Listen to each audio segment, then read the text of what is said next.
welcome to the class. We are now in our last topic entitled Student Diversity, Multiple Intelligences. So buckle up, future teachers, and allow me first to introduce myself. I am Pearly and Velasco, your future educator, and together with my co-presenters, TICO MELJESSA, TAKIAWAN Angel Rose, and JUDELYN C. TAJORES. Now, as you can see, here we have the following content to be discussed. First, student diversity, Howard Gardner's theory of multiple intelligence. Second, the 8 bits of intelligence activities and techniques to be used for the students. Third, the educational benefits of applying multiple intelligences theory. Fourth, how to identify the intelligence in your classroom. And last, the teacher's role. Followed by the following objectives. At the end of this lesson, we will be able to first, identify the factors that entails student diversity in the classroom. Second, describe the different learning and thinking skills styles of the students. Third, recognize and differentiate Howard Gardner's theory of multiple intelligences. Fourth and last, modify how can multiple intelligences be implemented in the student diversity in the classroom, its layout, and the teacher's role. Now, let us know first what is diverse learning. It is said here that diverse learning has its diverse learner. They are someone who learns in a different way. It has also these different learning styles such as visual, some of them are tactic, and auditory. They have also different strengths, interests, needs, and language. Lastly, someone who is not captured by the traditional way of thinking. Now, how student diversity enriches learning environment? So it is said here that learners' self-awareness is enhanced by diversity. Student diversity contributes to the cognitive development. Student diversity prepares learners for their roles as responsible members of the society. And lastly, student diversity can promote harmony. Now for the tips on student diversity. We future teachers should first, encourage learners to share their personal history and experiences. Second, integrate learning experiences and activities which promotes students' multicultural and cross-cultural experiences. Next, to identify patterns and unit that transcends group differences. Communicate high expectation to students from all subgroups. Use varied instructional method to accommodate student diversity. Next, vary the example that we use to illustrate concepts in order to provide multiple contexts that are relevant to the students with different backgrounds. Next, we have to adapt the students' diverse background and learning styles. Lastly, diversify the methods of assessing and evaluating student learning. What is multiple intelligences? The multiple intelligences theory throws away the idea that intelligence is one sort of general ability, and it argues that there are actually 8 types of intelligence. One is not more important than the other, but some may help people succeed at different things. Multiple intelligences is a theory first posited by Harvard developmental psychologist Howard Gardner in 1983 that suggests human intelligence can be differentiated into 8 modalities. And multiple intelligences, according to Gardner, he said that intelligence is an ability or set of abilities that allows a person to solve a problem or fashion a product that is valued in one or more cultures.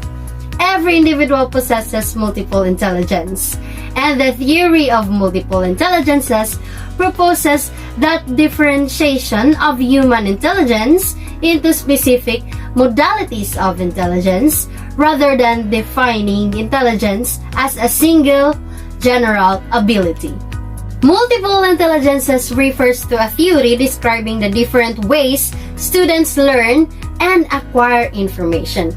These multiple intelligences range from the use of words, numbers, pictures, and music to the importance of social interactions, introspection, physical movement, and being in tune with nature.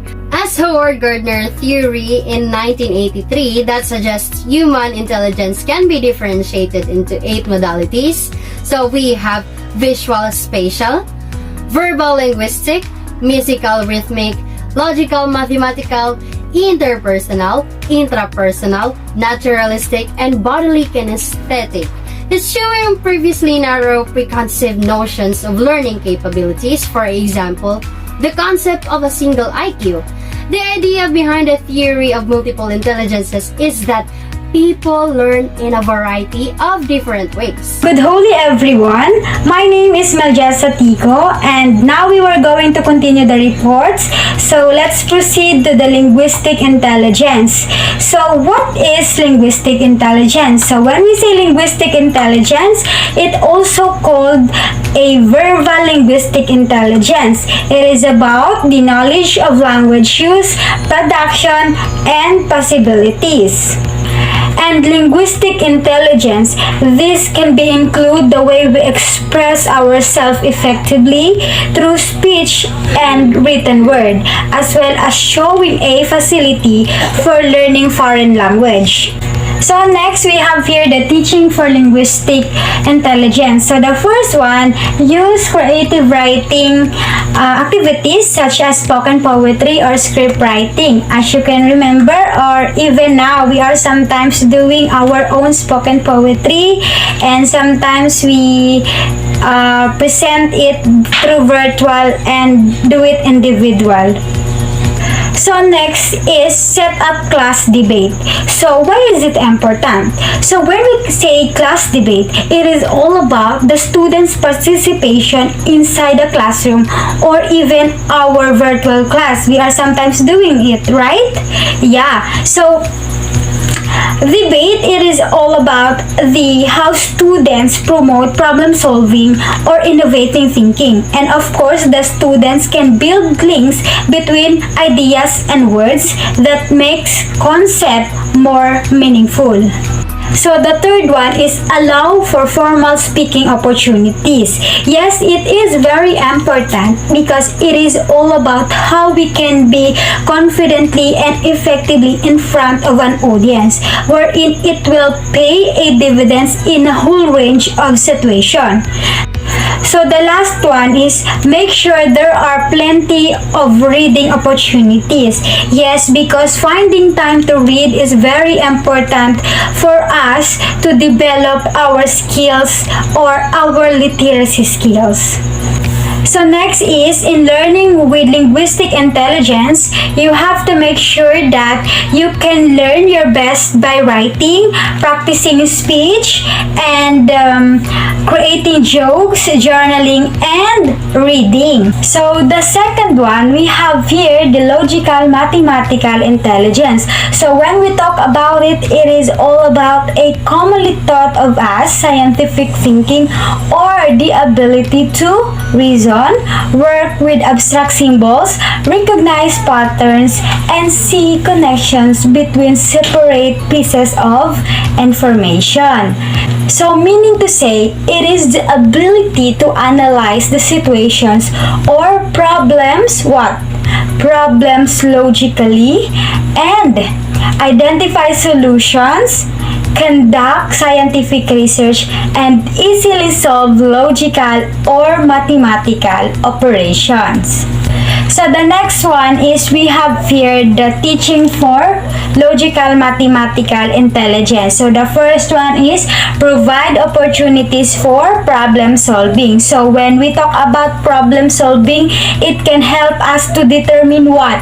It can help us to determine the source of problem and find an effective solution. So an example to this is our research, analysis, active listening, dependability, and many more.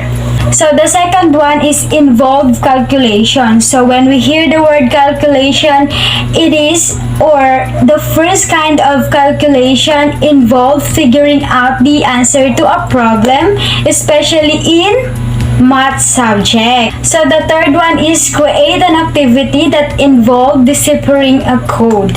And fourth, use pattern or logic games and organize new information in an outline format. So the last one is learning with logical mathematical intelligence. So learn your best by creating information outlines with points and making patterns of the information. So meaning to say, an outline is what?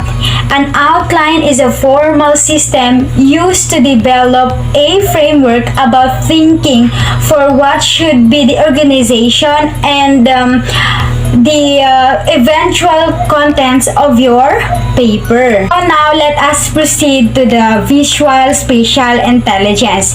So when we talk about it, it is all about the visual arts, graphics, and architectures. And it is also defined as the ability to generate, retain, retrieve, and transform well-structured visual image. And take a look that sometimes we are doing this, just like visualize an image through our mind's eye. And also it is a mental feat that engineer and architect perform when they are trying to design building. So the next one we have here, the teaching for visual spatial intelligence. So the first one is use mind mapping techniques. Second is use guided visualization or visual imagery. Provide opportunities for artistic expression using variety of medium just like clay, paint, and etc. And of course, allow for make-believe or fantasy. And the last one is create collage for visual representation. Here, the learning with visual spatial intelligence. So, learn your best by creating something visual using space such as collage, art piece, and written map of the information. So it is very important because visual imagery plays a important role for the student's learning process, and because every individual processing primarily in pictures rather than words, ideas are interconnected. So the next one, we have the bodily kinesthetic intelligence. So it is the ability to use the body to express emotions, play games, or create new products. So again, when we say bodily kinesthetic intelligence, it is the capacity to manipulate objects and use a variety of physical skills. So the next one, we have here the teaching for bodily kinesthetic intelligence. So the first one is use body sculpture. The second one is use of role-playing, miming, and charade games. And allow physical exercise or martial arts. And the fourth one is create opportunities for dramatic arts such as skills. And the last one is use human graphs. So this bodily kinesthetic intelligence is a learning style often referred to as with the hands and physical learning. Good holy everyone, I am Angel Rose TAKIAWAN and I will continue the report about the multiple intelligence. So now let's move on to musical intelligence. So musical intelligence is all about music. Individuals with high musical intelligence have a greater knowledge and sensitivity to tone, rhythm, pitch, and melody. But this type of intelligence isn't just about music. It's also about sensitivity to the human voice, audio patterns, and sounds in the environment. So, on this type of intelligence, people have a very high ability to discern tone, pitch, rhythm, and all the things that have to do with music. People with this intelligence might be the type that are always humming, drumming, or tapping their feet into the rhythm. And they can also hear sounds that other people can't hear because they are sensitive nga to the music or sounds that they can hear.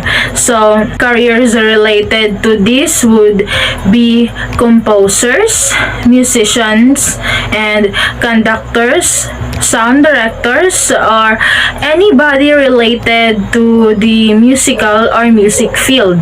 Now, in teaching for musical intelligence, we have here some activities and techniques we can use for students and groups with high musical intelligence. First is use instruments and instrument sounds. Next is use environmental sounds to illustrate concept and allow for musical compositions and performance. And last is allow students to create songs about a certain topic. Now, to learn more or to develop your musical intelligence, you can try making a song with content you need to know, or make up song memory devices for different subjects. Now, next we have is interpersonal intelligence. So, interpersonal intelligence is all about working with others and communicating effectively with others, both verbally and non-verbally. So, it involves the ability to notice distinctions in others' moods, temperaments, intentions, and motivations. So, this skill is for communicating with others both verbally and non-verbally. So, people with this intelligence are usually counselors, psychologists, or people who really get in tune with how someone else is thinking or feeling. They can easily pick up on subtle cues, maybe even in body language or tone of voice that other people can't pick up on. So, people with this type of intelligence also make really good teachers, politicians, salespeople, and even actors. Now, activities like teaching collaborative skills, providing plenty of group works opportunities, or using a person-to-person communication, and even using sympathy are some activities or are just some activities or techniques for students or groups with high interpersonal intelligence. So, to learn more or develop high interpersonal intelligence, you can try doing most of your work with other people or in a group, or also you can try to put yourself in the shoes of other people or situations you are learning about. So the next intelligence that we have is intrapersonal intelligence. It involves knowledge of the self in ways such as feelings, a range of emotional responses, and intuition about spirituality. So this type of intelligence allows people to be conscious of the unconscious and to discern higher patterns of connection between things in our world. Now, I already discussed earlier interpersonal intelligence, which is our awareness with others, but here's another of that intelligence, and that is intrapersonal. So intrapersonal intelligence is all about attunement or awareness with ourselves. So some people are very highly intelligent with their own emotional states, thoughts, and reaction to things. They are kind of people who perhaps like to meditate and watch their thoughts. So they enjoy writing journals every day, being really in tune with their emotional state and their feelings also. So they often watch their thoughts come in as they react to a certain situations. So some people with this intelligence are usually spiritual teachers or leaders. tasks. So trying to practice meditation, allowing for plenty of self-reflection, and also using mindfulness and practice reaching altered states of consciousness are just some activities and techniques for students and groups with high intrapersonal intelligence. Now, to learn best or develop their intrapersonal intelligence, a person can try using mindful walks, meditations, and metacognition. And the last type of intelligence that we have is naturalist intelligence. It is all about discerning, comprehending, and appreciating plants, animals, the atmosphere, and the earth. It involves knowing how to take care of animals, live off the land, and classify species, and also understand systems in nature. So this type of intelligence is about our awareness with the environment. It's like our understanding and skill level to animals, plants, mountains, clouds, etc. So this kind of intelligence usually relates to the sciences, and people or students who have a high intelligence in this area might be zoologists, geologists, and biologists. So other type of people could be the ones that want to get even more involved in environment, especially in plants, like for gardeners, farmers, or landscapers. So these are all types of people who have a high naturalist intelligence. Also, this type of people likes to go hiking, fishing, camping, and hunting. All activities that takes them outside. So, some techniques that we can use in teaching naturalist intelligence. First is practice conservation. Next is have a classroom plant or animal to take care of. Next is observe nature or go on nature walks. Also use species classification. And lastly is to provide hands-on labs of natural materials. So these are the activities or techniques that we can use in teaching naturalistic intelligence. Now, to learn more or develop your naturalist intelligence, you can try doing your learnings outdoor, like working with natural materials or animals as much as possible to work through concepts, because naturalistic learners can learn best when outside and are easily able to connect with concepts focused on plants, animals, or about just any idea found naturally.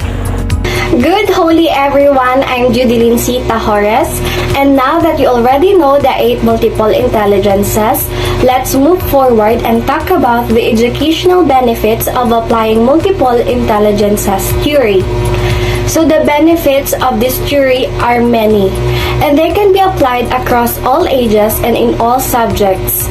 So meaning, walang particular na edad at subject ang paggamit nito dahil pwede ito sa lahat ng learners and sa lahat ng subjects. Students who are given ways to learn and perform at their best are more likely to enjoy school and are more likely to succeed academically. Now, below are examples of 3 teaching structures that can be used to address intelligence in the classroom. So the first one, we have the variation approach. When first beginning instruction using strategies compatible with the multiple intelligences, students will need to participate in a wide variety of experiences to learn about their preferences. So the teacher's lesson rotate among all the intelligence. When students are first made aware of the types of intelligence, they must complete activities of all types to better select their intelligence types. Second is the choice approach. If the students are widely varied in their preferred intelligence or unsure of their preferences, the teacher offers a choice in each intelligence to the students. So students can be given the option to complete some activities of a long list of activities suited for different types of intelligence. Third, we have the bridge approach. If the intelligence demand is primarily in one intelligence, then the activity is focused on that intelligence. All students do the activity together and the teacher offers bridging techniques to help students deal with the intelligence and the content successfully. If all of the students have the same types of intelligence, the activity or classroom layout can be focused on that one type. These teaching structures or itong mga approach na ito ay maaaring ma-implement ng sunod-sunod, like using the variation approach at the beginning of the year, then add the student choice or kanilang pagpipilian, and finally, teach bridging techniques to the students.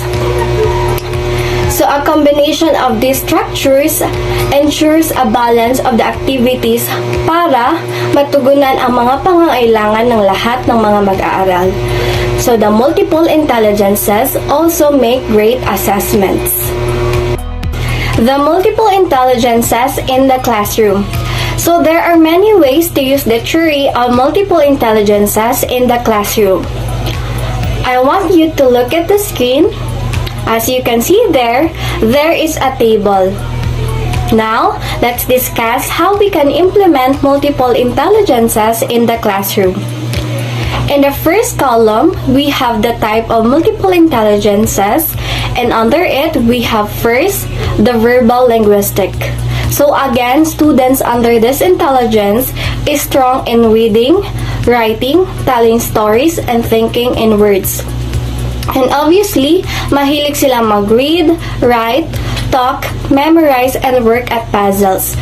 So, si teacher pwede siyang mag-incorporate ng activities related to books, stories, authors, poetry, and speeches.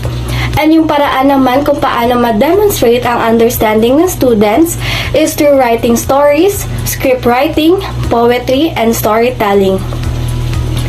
In the second row, we have mathematical logical. Students under this intelligence are strong in math, reasoning, logic, and problem solving. So they like to solve problems, work with numbers, and experiment. So si teacher ay dapat mag-incorporate ng in-class activities about exercises like computations, drills, and problem solving. And the ways to demonstrate understanding is through counting, calculating, theorizing, and computer programming. Next, the third row, we have musical. Students under this intelligence are strong in picking up sounds, singing, and remembering melodies. So they like to sing, play an instrument, and listen to music. The in-class activities na pwede i-incorporate dito ay music listening and concert attendance. And the ways to demonstrate understanding is by performing, dancing, singing, and composing. The fourth one, we have visual spatial intelligence. Students under this intelligence ay mahilig sa drawing, maps, charts, imagining things, and visualizations. And they like to design, draw, build, daydream, and look at the pictures. Kaya si teacher, she can give in-class activities related to posters, artworks, slides, displays, and museum visits. Now, paano ba ito ma-demonstrate? So, the ways to demonstrate understanding is through drawing, painting, illustrating, graphic design, collages, posters, and photography. Next, we have bodily kinesthetic. Students under this intelligence are strong in crafts, acting, dancing, athletics, and using tools. And obviously, students like to move around, touch, and talk. Body language. It's learned best through recital, athletic performance, and competition. Next is the interpersonal intelligence. And students under this are strong in understanding people, leading, and even communicating. The in-class activities that suits this intelligence is through themes and group work activities. The ways to demonstrate understanding is through plays, debates, panels, and group work. For example, the students are sharing, interviewing, and cooperating on the activity that was given to them by the teacher. For the intrapersonal intelligence, sila naman yung mahilig or more on recognizing strengths and weaknesses, setting goals, and understanding self. So students under this intelligence likes to work alone, reflect, and pursue interests. Si teacher must incorporate in-class activities like reflection time and meditation.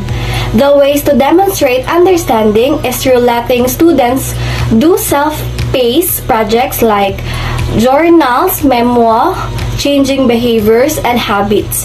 And lastly, we have the naturalist. Students under this intelligence are strong in understanding nature and making distinction, so they like to be involved with nature. The in-class activities that teacher can incorporate are terrariums, aquariums, class pets, farm, zoo, botanical garden visits, and nature walks. Well, the ways to demonstrate understanding is by learning about plants and natural events like collecting, classifying, caring for animals and plants. Moving forward, now let's discuss about the classroom layout. So the best way to lay out a classroom to support multiple intelligences is to have place in the room that work for each type of intelligence. Let's first look at the physical classroom. Halimbawa, imagine a student who has a high score in linguistic intelligence but weak in spatial reasoning. A multiple intelligence classroom needs to provide areas where the students can show his or her abilities by using words like writing or making a speech. At the same time, have an area where the students can work on improving his or her spatial intelligence. Thus, use a classroom layout that will allow each student to learn with his or her strengths, but also to work to improve weaknesses. So my point here is that the layout of the classroom is essential to contain area where students can interact with different learning strategies based on the 8 multiple intelligences. Now, here are some examples of classroom layout in the different intelligence.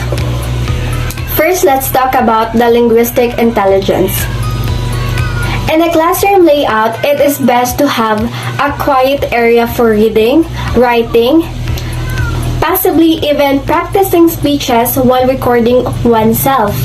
Kagaya sa nakikita nyo sa picture, merong area sa classroom na quiet kung saan si students under linguistic intelligence can maximize the area.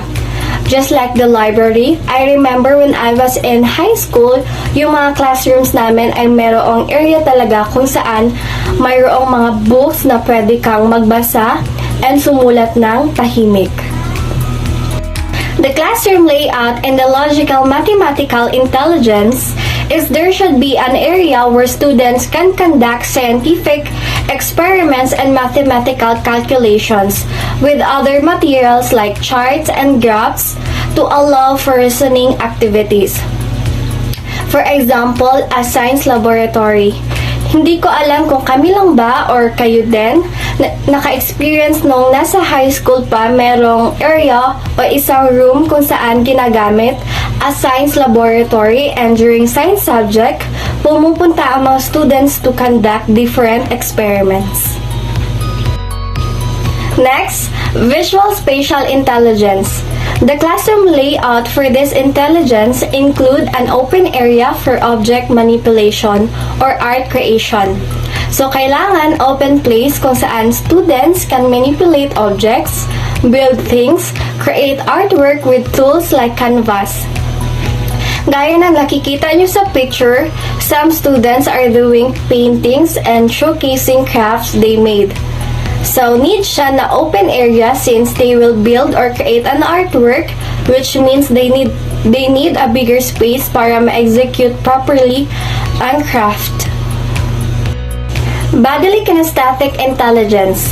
In this intelligence naman, the classroom layout must also be an open area for body movement could be provided. This area could be combined with a spatial intelligence area or an outdoor area to allow for physical activities. I remember before noong face-to-face pa during PE class, most of the time nasa open area talaga kapag PE time na. And the very reason is para maka-execute properly ang mga students, and since it's more on body movements, it requires a bigger area. For musical intelligence, the classroom layout includes a separate area for music listening and creating, perhaps with soundproofing or headphones. There should be a designated area for students who are more interested in this intelligence para makafocus sila and at the same time, hindi makadisturbo ng ibang klase. Next, for naturalistic intelligence, ideally, a classroom layout for this particular intelligence should be a space outside. But other options include an area of the classroom for living terrariums, or a place that can act like a greenhouse outdoor space or indoor aquarium. Just like in the picture, kung mapapansin nyo, that there's a space in the classroom kung saan merong aquariums at nakapaloob dito, iba't ibang uri ng isda at mga halamang dagat. This is a good idea, hindi lamang para i-boost ang naturalistic intelligence ng students, but also, it encourages relaxation for the learners.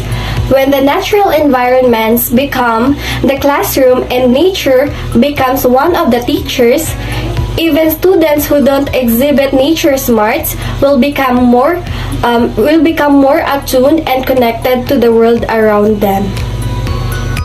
For interpersonal intelligence, the classroom layout should be an area with larger tables where group can work together on solving problems, collaborating, and brainstorming ideas. If you look closer in the first picture, yung nasa itaas, the table is larger and students are able to communicate with their groupmate. While for intrapersonal intelligence, the classroom layout should be areas for individual activities, a quiet area where students can work on individualized activities alone, or it could be combined with the linguistic area. Now look at the second picture sa baba. Kung mapapansin nyo, yung mga learners ay may kanya-kanyang mini table intended for one person only or for two, kung saan they can execute individual activities alone. Since intrapersonal means understanding oneself, so this kind of setup or classroom layout will encourage them more dahil meron naman talagang learner that prefer to work on tasks individually and independently. At this juncture, we will going to discuss about how to identify the intelligence in the classroom. So there are many multiple intelligence assessment tools available online and to be printed for the use in the classroom. And these assessments can provide a fascinating snapshot of the students' innate abilities. Students should think about how to use their strengths to help them in all subjects. Maybe that musically intelligent students should make up a song to help her learn the periodic table of elements, or that visually inclined students should draw a picture to help remember the life cycle of a butterfly. It can be hard to identify which intelligences are in the classroom, but observation and working together with the students to understand what is working for them is the key. Expand upon traditional activities. So if you are an observant, mapapansin mo that traditional activities in the classroom tend to focus on linguistic and logical mathematical types of intelligence.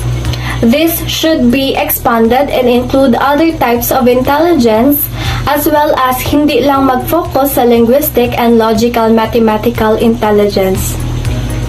For example, teachers can use debate to teach logic or use clay manipulative for math learning.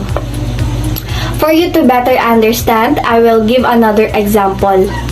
Sa mga musical intelligence students, they may be a gifted musicians, but they also tend to have a good ear for rhythms and a sense of patterns. So consider musical activities such as having them create a rap song about their subjects or make connections between sound or music and the information you are teaching.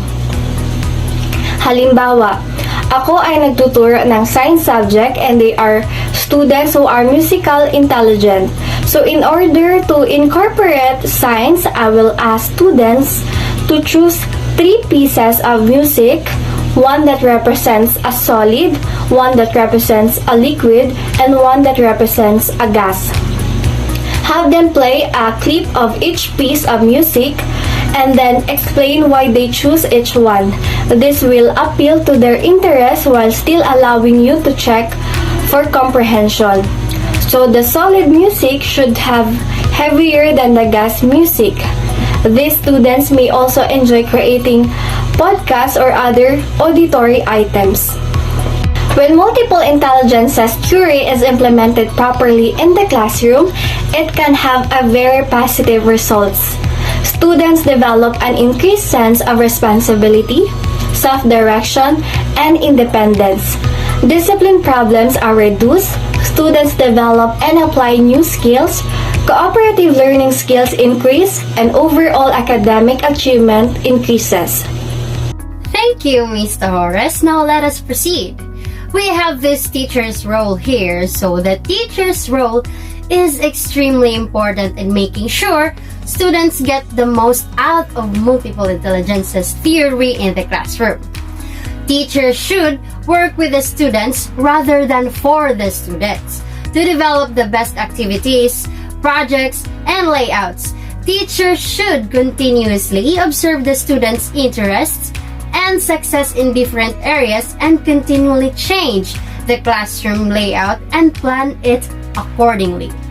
Teaching using the multiple intelligence theory is essentially teaching in the way the child learns. It involves giving up long-held traditional beliefs about how to teach and instead of put the child first at the center of the planning. So now let us proceed to the factors of educational reform. So according to Gardner, there are 4 factors of educational reform. There are assessments, curriculum, teacher education, and community participation. So when we talk about assessment, children should not assess according to their learning styles and intelligence. And traditional forms of assessment should not be used to drive instruction. And the second one, we have the curriculum. So curriculum has traditionally been unchanged and no one seems to know why. Curriculums shift to focus on skill development and knowledge formation. So the last one is the community participation. So the children and adolescents don't stop learning at 3 p.m. So the entire community must be committed and involved in the education of the young society member. Challenges of multiple intelligences theory. Now, accommodating in so many different bits of intelligence within the classroom is difficult, and some intelligence may not lend themselves well in group learning situations. That's why teachers should still try to incorporate as many as possible and give students the opportunity to use their intelligence types at least some of the time if all the time is not feasible. So the differences between multiple intelligence and learning types. It is because multiple intelligence and learning styles are commonly confused with one another, but they are not really the same. Multiple intelligences represent different intellectual abilities and strength, whereas the learning styles are about how an individual may approach a task. And also, learning styles, according to Howard Gardner, are the ways in which an individual approaches a range of tasks. So, learning styles are fluid and may not correlate completely to the intelligence type. Lastly, In conclusion, as a future teacher, it is important to use multiple intelligences in the classroom. But first, we must understand the multiple intelligence theory and know which intelligences our students have to be able to teach them in the best way as possible. So as a student, it is important to know which intelligences we have so we will know the most effective way for us to learn. Hopefully, you have now a better understanding of what multiple intelligences are and how we future teachers can use them to our benefit to help both ourselves and others learn better and faster than ever before. Thank you for your patience, attention, and time. Happy learning, everyone, and God bless.